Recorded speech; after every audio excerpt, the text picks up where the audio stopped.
What's good, YouTube? DM Gaming here, guys. I have been hearing so much about what's going on in the college football landscape, guys, and I understand this isn't a part of NCAA, part of EA Sports College Football, but because we cover football and because I love the game of football, I want to react to this video. Now, I haven't watched any of this video yet, but you can see from the title, they're blaming Nico. Nico is what's wrong with college sports. I've seen this on TikTok. I've seen stuff about this on Twitter. Now, to give some background, this quarterback from Tennessee was starting quarterback, big-time quarterback for them, was essentially holding out. That's what the report was saying, that he was holding out, wasn't going to practice in meetings and stuff because he wanted more NIL money. Long story short, Tennessee ended up letting him go here recently. And I've even seen a report where Dan Landing, the head coach of Oregon, told Tennessee that he was poking around Oregon trying to get NIL money. I don't know. But I want to hear their take on it, guys. And let's commentate it. Let's react to it and see what's up. Nico Iamaleava is exactly what the problem is for college sports with NIL right now. All right. See, first and foremost, I'm going to disagree with that. I'm going to disagree with that. My stance on this NIL stuff, I love it. People say that it's ruining college sports. To me, that can't be any further from the truth. Because of NIL, because of the transfer portal, college football is become way more competitive. The people that have a problem with it are the people, in my opinion, it's my personal opinion, okay, are the people that don't respond well to change in the college football landscape. And then too, like these schools having issues with it because now the schools with the most money aren't necessarily getting the best athletes. Like your Alabamas, your Georgias, your Texas, your A&Ms, your LSUs, your USCs. Like these schools, let's be honest, I don't think anybody would argue that these schools have been doing stuff under the table forever. And now everybody's sort of on the same playing field. Let's be real. University of Texas is going to have more money to offer an athlete than like a Louisiana Tech will. But yet and still, these schools have been making killer profits off of these student athletes. And I kind of used to be one of the ones that would be like, you know what? I wasn't for NIL because I felt, I take my cousin, for example, he played at SMU. And I mean, God bless, $100,000, to go to school there on top of the hotel stays, on top of the food, on top of the training equipment, and then the nutrition, and then having a pipeline almost to the NFL by being, big time D1 or whatever, or the top tier of college football. Not as far as Power 4, Power 5. We know SMU wasn't there at the time. This was back 2003 to 6 range. But so I was like, man, I mean, why should they get paid? They're making, look how much they're getting their school and all that kind of stuff paid for. But then I started looking into it more and found out how much these colleges were making off of these athletes. And from there, it was like, they getting a piece of the pie, no sweat. But let me continue. Nico didn't show up to practice and wanted a new contract with Tennessee's NIL collective. There are now literal contracts for players, and he wanted more money because he wasn't getting paid enough at $2.4 million as a college student. Okay. He's trying to make the argument that, he's already trying to paint this kid in a bad light. Because, you're a college student. You're making $2.4 million. Why don't you shut up and play football? Why don't you be happy with the $2.4 million? I would be interested to know, what does him being a college student have to do with him not being happy about what he's being paid? And the old me would be like, bro, I'd be happy as heck with $2.4 million until you've had $2.4 million. One thing I've learned in life is the more money that you get, you come to find out that it's not as much money as you think it is. To us, 2.4 million may sound like a lot. That's because we've never had $2.4 million. But once you've gotten that type of money, you may come to find out it's not as much money as you think it is. Because you got taxes. I'm sure he's got people he's got to take care of and things like that. You know, even now, like think about having $1 million right now. Your average house costs anywhere from $100 to $200-something thousand. You know, if you're buying a modest house, a vehicle, if I would say $40,000 to $50,000. You know, already you spent $250,000, and that $750,000 that's left is not going to sustain you for the rest of your life. It's just not.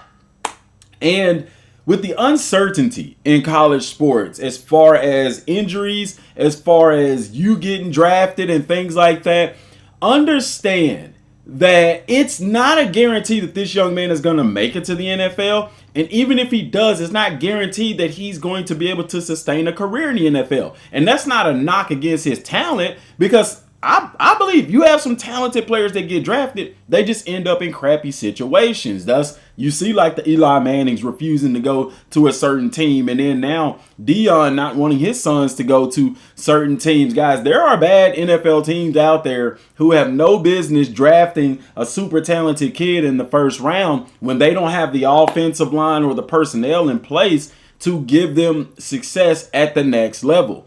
So, on the surface, hearing him being upset or hearing him trying to get more money, I don't blame bro. Like this, what you're looking at right here is the first collegiate holdout, essentially, if you will, in the NIL era.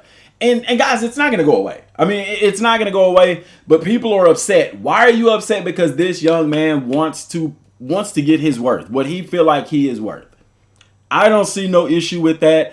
Because if I'm doing that, at the end of the day, you got to understand, hey, this team may have a choice to move on from me. But you know what? If my value is there, somebody will pay. That's the thing about it. Dude, he wanted $4 million. And Nico's All right, $2.4 million to $4 million. That's what, $1.6 million more? I know on the surface, people are like, oh, that's $1.6 million. I wonder how much Tennessee makes in a year. Their football stadium holds over 100,000 people. I wonder how much money they make in a year. Representatives were reaching out to other schools despite him not even being in the transfer portal. Oregon was certainly involved, but didn't even want Nico. Tennessee was... So that's one thing right there. I get it. That part, you're not supposed to poke around unless you're in the transfer portal. But guys, coaches do it and players do it. Does that make it right? No, but does that mean that he's ruining college football? Absolutely not. Absolutely not. Dan Landing, they said he wasn't even interested in Nico, and rumor has it that he was the one that actually notified Tennessee's coach that old boy was poking around trying to get some more money. And people say, oh, that's a W for Coach Landon. I see that both ways, because as a coach, I would like to know if my player is poking around trying to get more money, but at the same time, he came to Tennessee to ask them for more money. So by telling him no, you got to know that they're going to probably poke around. And then on the flip side of that,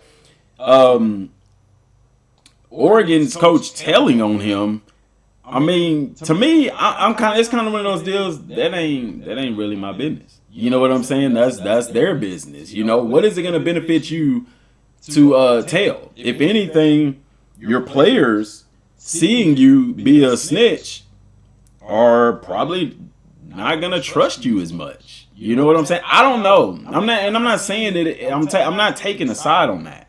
I'm just saying how these young men are these days. Tattletelling, bro, that don't get you respect. So, while you may have the respect of the other coaches, you may lose the respect of your own team by doing that. So I don't know. Let's see. Frustrated with the situation and decided to completely move on from Nico altogether. It sounds like Nico was trying to screw over Tennessee to get more money. Instead, doesn't sound like he's trying to screw over Tennessee. To me, this is okay. So if you're gonna say this is no different than an NFL player holding out in the NFL. Guys, it's a holdout. And when you have money being paid to players, this is what you get. Does it mean that it's ruining college football? No, it doesn't. No, it doesn't. If they're not going to pay you what you want to be paid, go to the transfer portal and test your luck. What people don't understand either, the transfer portal, bro, sometimes you go in and you don't come back out. You know what I'm saying? So that's a big risk that he's taking. But to put him in the realm of ruining college football or what's wrong with college sports, bullcrap.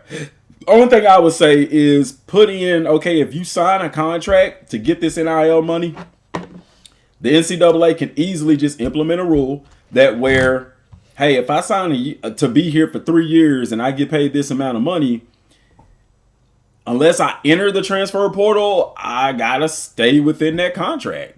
I mean, that's, it's tougher with college because of the transfer portal. If it was just NIL money there, you sign your contract, you get your money. But with the transfer portal, like, you can't really keep a player from transferring once you've opened the transfer portal. First thing they said, oh, the transfer portal is ruining college football. And you see young men go from one team to another and have great success. Jalen Hurts transferred to Oklahoma. Even though he was a graduate, it's a graduate transfer. So he was graduated. Nothing they could really do about that. He still had a year of eligibility left. But you do see players transferring to other teams and having success. I mean, even Joe Burrow used to play for Ohio State, transferred to LSU. There's good in everything, and then there's some people that's going to take advantage of it. You're going to see those players that don't really want to work, try to transfer somewhere else. And then I like the transfer portal because you have teams that would literally recruit people just to keep them from the competitors and don't even really play them. So now if a coach in there promising you stuff and they're not living up to their promise, hey, now you can go into the transfer portal. I don't see how you can hear that as an athlete and be like, oh, the transfer portal is a bad thing, because it's not. Now the transfer portal holds coaches accountable, because now you can't go promising these kids this stuff and then don't deliver on it. Now, if the kid isn't doing what he is expected to do, that's a completely different story. But you do have some instances where, hey, we just trying to keep you from going to the competition kind of deal, hiding kids in the depth chart. Instead, he looks like a complete fool because Tennessee didn't even want to deal with him. I don't think he looks like a fool. Somebody's going to pick him up. I mean, to me, it looks like a young man that said, I know what I'm worth. I'm not getting it. I want to try to go get more. If he came to me as the head coach and asked me, could I get more money? And I told him no. At the end of the day, I can't be mad at him for trying to go get more.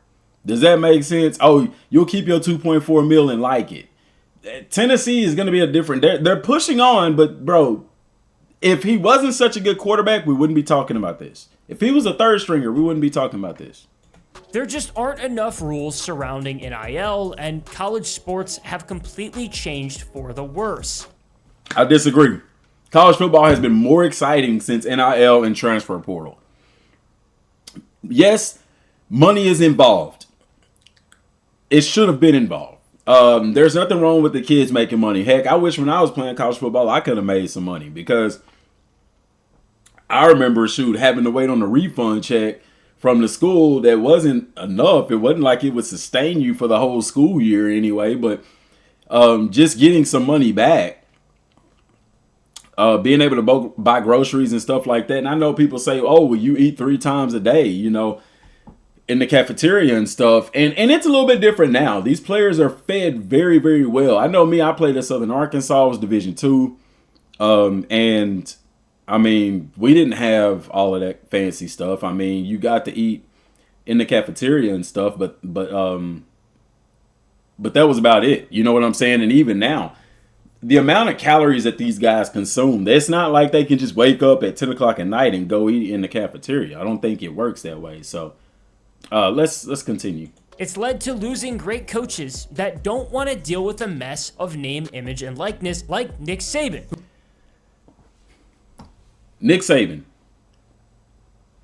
I don't think Nick Saban left because of the reasons that people are saying. I personally feel like Nick Saban left, because of NIL, because of the transfer portal, but because Nick Saban isn't built for that. And you see a new coach rising up in Dion, and I'm not saying success-wise, but I'm saying he's been a master of the transfer portal in a sense. You know what I'm saying? And Nick Saban, he can't compete with that. That's not his style of recruiting. He's an old school kind of guy. And anytime change comes in that regard, you're either going to adapt or you're not going to adapt. And Nick Saban didn't want to try to adapt. And that's why he left. It's not a bad thing. Eventually he was going to retire anyway. But that's not his style. He doesn't like it. He didn't want any part of it. Who retired last year. Players are now in the driver's seat, and the days of loyalty are dead. Most players... I disagree. Days of loyalty are not dead. If you want to talk about loyalty, how loyal is it that these schools make millions of dollars? NCAA is $1 billion company or organization, and the players weren't getting any cut of that while the school is profiting off of their name, image, and likeness. That's not loyalty. You know what I'm saying? Now schools and coaches are accountable for these student athletes. Hop in the transfer portal when they can and try to get as much money as possible. The downside of that is the transfer portal doesn't always work out. It doesn't. Once you're in there, you in there. And there's a lot of people that don't come out. And you at the end of the day, guys, you don't have a bunch of top tier athletes hopping into the portal every year. The players that are hopping in the portal are mostly your backups, sometimes your third string guys and things like that. If you really look at the transfer portal, the way that people present it, you would think that starting quarterbacks and running backs and wide receivers are hopping in the portal every single year. And that's not happening. You do have an influx of players hopping in, but it's not your big name players. It's just not. As for what programs are benefiting from it, only the rich are getting richer. I disagree with that.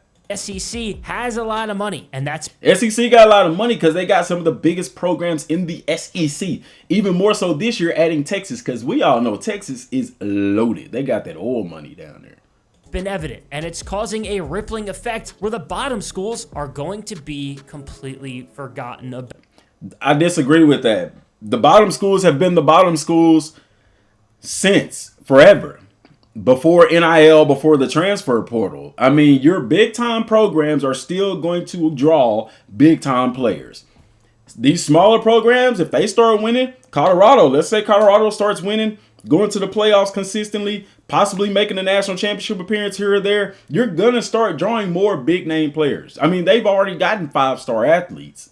So, you know, and they're not, to me, a big time program in college football. It's a huge issue, and I wouldn't be shocked if it killed the NCAA. It won't. I think more people are watching college football than ever.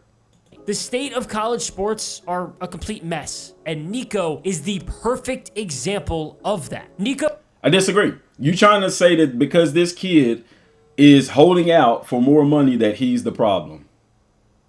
You have coaches that don't sign contracts because they want more money.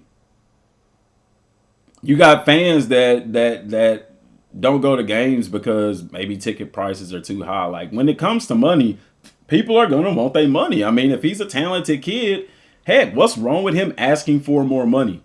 All the school can say is no, and then at that point, if they want to keep him, they can keep him. If they don't, they don't. Schools have cut players for less. You know what I'm saying? To me, as a former college football player, as a football coach, bro, I like NIL. I like it for these kids. I like the transfer portal. Think about this as a head coach. If I got a player that enters the transfer portal, that means he doesn't want to be in my program. And I'm the type of coach, if you don't want to play for me, I don't want you playing for me. I would much rather have a kid be able to leave the team and go somewhere else than stay with the mindset that he doesn't even want to be there. Like, I was, head coach. I've head coached some sports. I've head coached girls basketball this past year. Had some players that I know didn't, or I heard from rumor that they if he's coaching next year, I'm not playing. Fine. I don't want you to play if you don't want to play for me. And that's not in a malice way or in a bad way. It does me as a coach no good to have a player that doesn't want to be there, because then they become toxic to the rest of the team and the culture. Though Iamaleava did not show up to spring practice on Friday before Tennessee's Saturday spring game, a big surprise. There had already been some communications back and forth about getting a new contract with the NIL collective at Tennessee. He had originally signed a deal with the collective in 2022 that was going to pay him over $8 million during his time at Tennessee, but it actually would have been closer to $10 million reportedly. He was supposed to make $2.4 million this season, but wanted $4 million. And that led to a bit of a standoff and Tennessee cutting ties. Well, you offered him this money before his success at your program. Just like in the NFL, if a player is more successful, and if you are in a position where you need that player, then there is leverage there to get more money. The difference is they're only in college for 4, maybe 5 years if they're red shirt, 6 maybe if they get a medical red shirt, but playing time, they essentially have 4 years to play on the field. So therefore, that time to accelerate that income, is that window is is astronomically shorter. I don't see no issue with him coming to them because obviously there was dialogue. He wanted more money. They didn't want to give it to him. He's saying, I'm worth more. I'm going to shop around, enter the transfer portal. They got wind of it before the transfer portal opened, and they released the old boy. I'm guaranteeing you, somebody's going to be willing to pay him. Leading to Nico skipping practice. Then on Saturday, before the orange and white spring game, Tennessee head coach Josh Heupel told the team that the Vols were moving on from Nico. Nico apparently told Tennessee that he was entering the transfer portal on Friday night, and Tennessee was trying to reach out, but never even got in touch with him.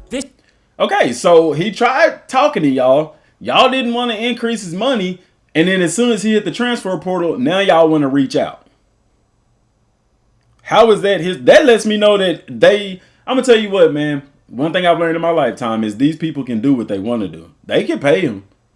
Of course, they're going to try to hold out. They're going to try to negotiate. Why? Because at the end of the day, them giving him more money is affecting their bottom line. It's affecting their profit margin. If that's my starting quarterback and I got the funds to pay him and I'm needing him for success, go on and pay the man. Go on and pay the man. At least he came to you first trying to get the money. If y'all ain't got it, hey, we just don't have it. But they had it. They just didn't want to give it. This is what college sports are now. It's not what college sports are now. You don't hear about this stuff all the time. The highest bidder, and Heupel knows that. That's not true. Look at Ashton Genty. You mean to tell me that a running back as good as Ashton Genty couldn't have went somewhere else? He had bigger offers. You are going to still have players that no matter how much money somebody throwing at them, they're not going to enter the transfer portal. They want to go where they want to go. Arch Manning, perfect example. You can't tell me schools wasn't throwing millions of dollars his way for him to transfer. He stayed at Texas. Like, at the end of the day, you're going to have some players that do this, and you're going to have some players that don't. Same way in the NFL, you have some players that hold out during free agency to get a redo of their contract in the midst of their contract. And you got players who say, you know what, I want to play. I'm happy. You have players that'll take a pay cut so that they can acquire more talent for their team. That doesn't make him a bad guy. To me, it just makes it somebody that's playing for their worth. He even said that it's the state of college football right now. But at the end of the day, nobody is bigger than the program, and that included himself. The players make the program, bro. I don't care how good a coach you are. If you don't have players, you don't have a program. And I think the backlash with all of this is because the universities, for the most part, they don't have control. They don't have power over these kids anymore, man. These young men can take these shots on themselves and go take a risk to make more money and stuff like that, or go to the school. Yeah, let's be honest, bro. For some people, they just want to play for the love of the game, but you stupid if you think that every player, you're on a college football team, you should be happy to be there. Some people are there. Let's be honest. If a player wants to go to the NFL, bro, why do they want to go to the NFL? Number one, they want to make money. They want to make enough money to support their family and build generational wealth. And number two, play at the highest level. College is a stepping stone at the end of the day. So It's not so much even loyalty to a program is at that. For coaches and players, it's a what can you do for me situation. You know what I'm saying? And you do have people that, hey, you do have coaches that just genuinely want to build. You know what I'm saying? That want to pour into these young men. You hope to see that. But at the end of the day, it ain't a coach in college football that'll tell you that that they don't need the players. You need the players. Nick Saban doesn't do what Nick Saban done if he's at a Louisiana Tech, if he's at a Kennesaw State. Let's be honest, man. You got to have talent to win. So don't be sitting there acting like, oh, you know, no one is bigger than the program. The program is its people. And if you got this young man who stuck all this time, like, you couldn't shoot him 1.6 more mil. You know, it is what it is. And if you're going to go chase him down, if you're going to try to get in contact with him after he said he's entering the transfer portal, why? Stand on business. Don't go chase him down. Tell him if he want to go, he can go. You trying to chase him down because obviously you wanted him back. What's interesting is that Tennessee knows for sure one school that Nico's representatives reached out to, Oregon. The rumor is that Oregon head coach Dan Lanning told Heupel that Nico was shopping around for another deal. That is crazy if it's true, and respect to Lanning, who definitely has benefited himself from transfer quarterbacks. That's not crazy at all. Is it against the rules?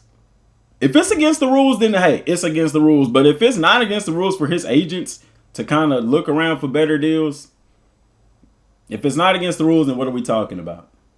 It's hard to blame a guy looking for a better situation, but it sounds like it ain't hard. But exactly what everybody doing. Look at the title of your video, bro. You literally blaming him for looking for a better situation. Nico was simply chasing the money, and he's not chasing. Well, yeah, he chasing the money. He going after the money. But I'm gonna present another perspective here. Yeah, he wanted more money. But think about it like this. You at your job. You go to your boss. You do enjoy where you at. You enjoy where you work at. You like your coworkers. You know, it's work, but you enjoy it. You go to your boss and say, hey, I've been here. I've been productive. I've been a prominent part of what's going on here. I just want to know, can I get a raise? And your boss tells you no. You knowing full well they have the funds to do it. And they tell you no. As a dedicated employee, yeah, even though you do want more money, you still enjoy where you work. As an individual, what that does to you mentally, to some people that I can understand, is it basically says, I don't mean enough to you for you to pay me more. And that could very well be the reason for him transferring. Because, yeah, the money, but then also, you know, by Tennessee telling him no, it's like, bro, you obviously don't value me. You don't see the value in me that I see in myself. And so the same way people saying, oh, you know, the program this, the program that. I mean, bro, I'm not mad at dude for seeing the value in himself. If Tennessee don't want to see it, hey, somebody else will. He was already getting a lot from Tennessee. He could regret it one day, and it'll really come down now to where he ends up next, which will be a huge deal. After all, he accomplished a lot in Knoxville, and he was a top recruit. Nico Iamaleava was considered a 5-star recruit and the number 2 player in the country in the 2023 class, behind only Arch Manning. Wow, second to Arch Manning, and y'all won't pay this cat more than Arch Manning making more than that in Texas. Y'all don't want to pay this cat more money? He committed to play at Tennessee under head coach Josh Heupel and enrolled early in December of 2020. Enrolled early. Let me tell you something. In order to enroll early, you got to have taken care of business with your grades and stuff like that at the high school level. So this ain't a dumb kid. 22. He was the backup to Joe Milton as a... So he was a backup to a very good quarterback in Joe Milton, who's going to be an NFL player. So young man bought his time.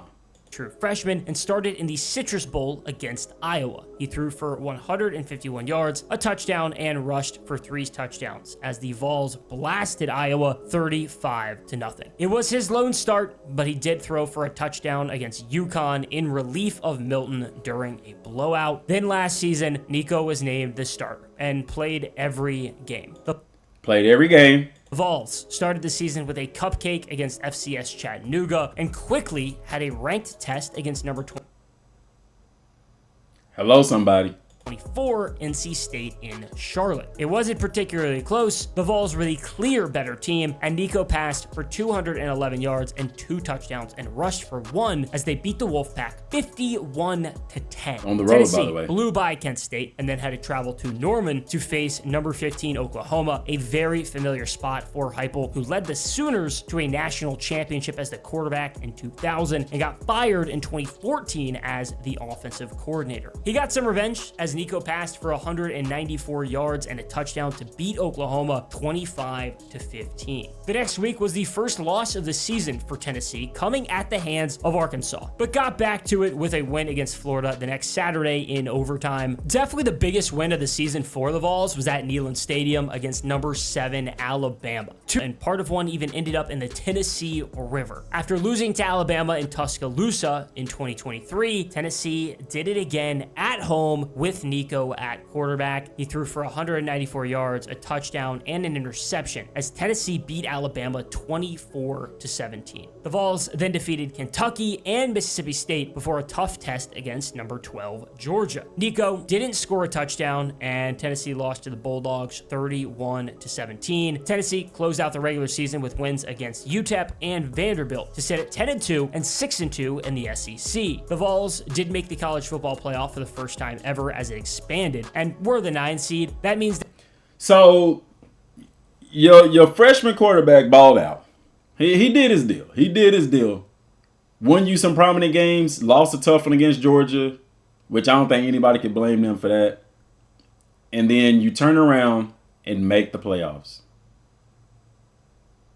they drew the 8th seed. Well, the 8th seed was Ohio State, who blew through the... Who ended up winning the national championship, by the way. So you lost to the national champion. CFP and won the national championship. It wasn't too surprising, really, after the Buckeyes curb stomped Tennessee 42-17 and even led 21-0 after the first quarter. Nico struggled. He threw for 104 yards and rushed for 47 yards and 2 touchdowns. It wasn't expected then at all, but that was his last game in Tennessee Orange. He finished the sophomore season with 2,616 yards, 19 touchdowns, and 5 interceptions with 3 rushing touchdowns. The question is now where Nico Iamaleava will end up. He's going to be a redshirt sophomore with 3 years of eligibility left and will probably be the best guy in the entire transfer portal. For him, I'd assume a lot of his decision is going to come down to money, which is going to be tough. He can't transfer in the SEC if he hopes to play this upcoming season due to conference rules, and most teams already have their guy and have really figured out how much they're going to pay them as well. This late in the portal, it has to be a lot tougher, but Nico is a top quarterback recruit and likely better than the incumbent starter for whatever team. The spring transfer period starts on April 16th, and there are spots that make sense. Nico is from California, and USC would make a ton of sense. Quarterbacks have had a lot of success playing for head coach Lincoln Riley. The Trojans definitely have the money to pay anyone.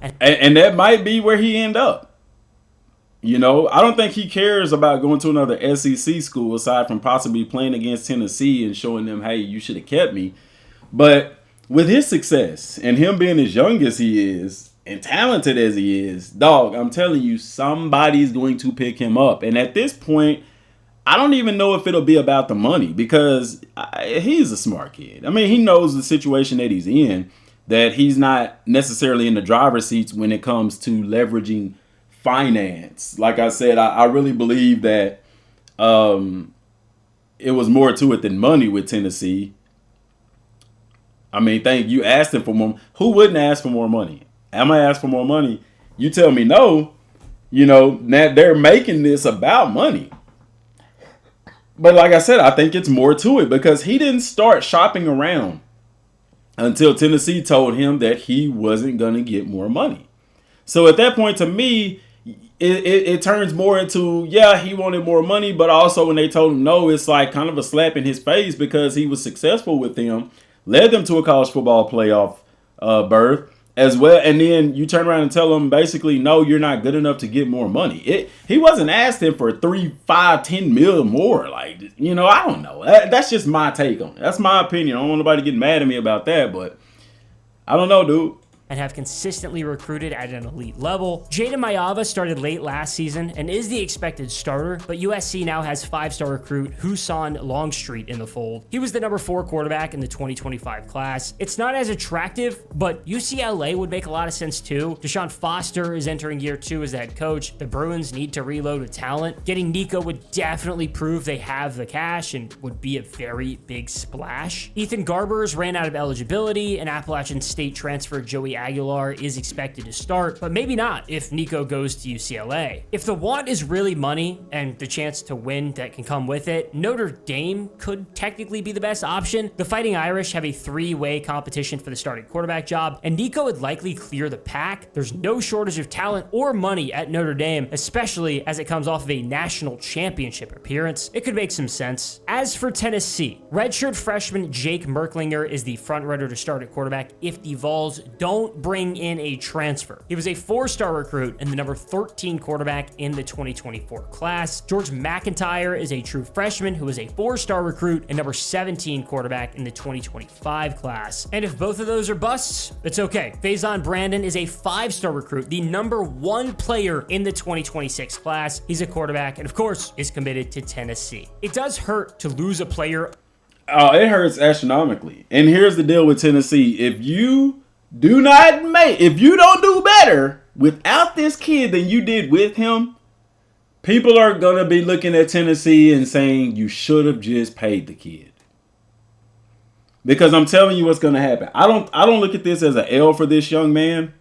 Because in my eyes, he came in, he waited his time, he got his time, he was successful with his time, and he just asked for more money. You told him no, he started shopping around, you didn't like it. So you kicked him off his team. If that's what he want to do, that's what he want to do. Like I said, at the end of the day, if a player doesn't want to be on my team, deuces. If you don't want to be here, that's fine. I'm not finna, But to sit there and say that he's what's wrong with college sports, heck no. For all you know, by him leaving, there could be a quarterback that rises up at Tennessee that could be more amazing than even Peyton Manning was at Tennessee. You know what I'm saying? And this kid could end up signing with the school. Nico could end up going to a college. And let's say he takes them to the national championship.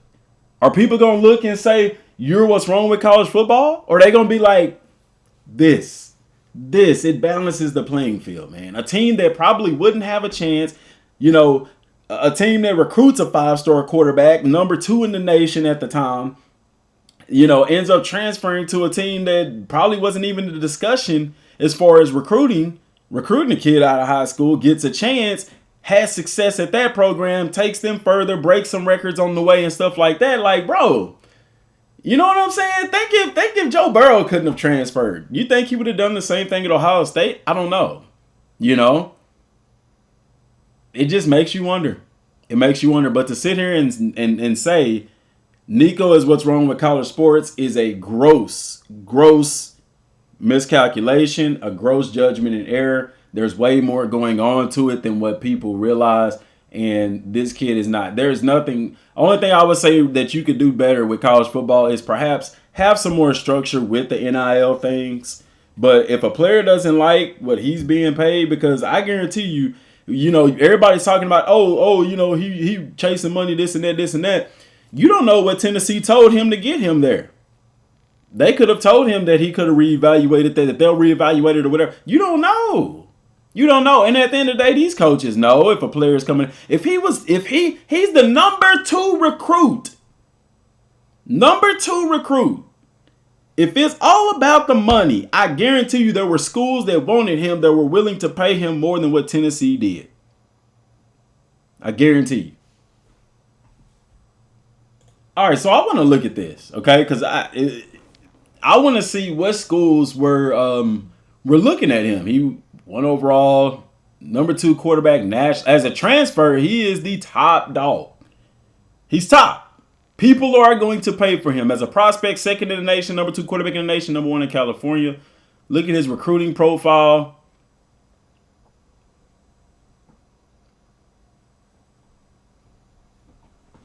Hello, somebody. If this young man was chasing money, if this young man was chasing money, bro, come on, man. Auburn, Arizona State, Arizona, Alabama offered him. Let's look at the complete team list. These are all offers. Alabama, they got the money. I'm sure they offered him good money. Auburn, BYU, Florida, Florida State, Georgia, LSU, Miami, Michigan State, Notre Dame, Ohio State, Oregon. So if this guy was chasing money, you mean to Texas A&M, USC? You mean to tell me if this guy was chasing money, dog, you don't think that Tennessee was the only school on here that was willing to pay him? I guarantee you these other schools was willing to pay him more. Some of these schools on here, Notre Dame, Ohio State, you know what I'm saying? Florida, Georgia. Bruh, I don't think it was all about the money. I think it was more he did want more money, which there's nothing wrong with that. But by them telling him no, it was like, I'm not worth it to y'all. Find somebody else who will. I don't know. Let me know what y'all think down in the comment section down below. Till next time, y'all. Peace.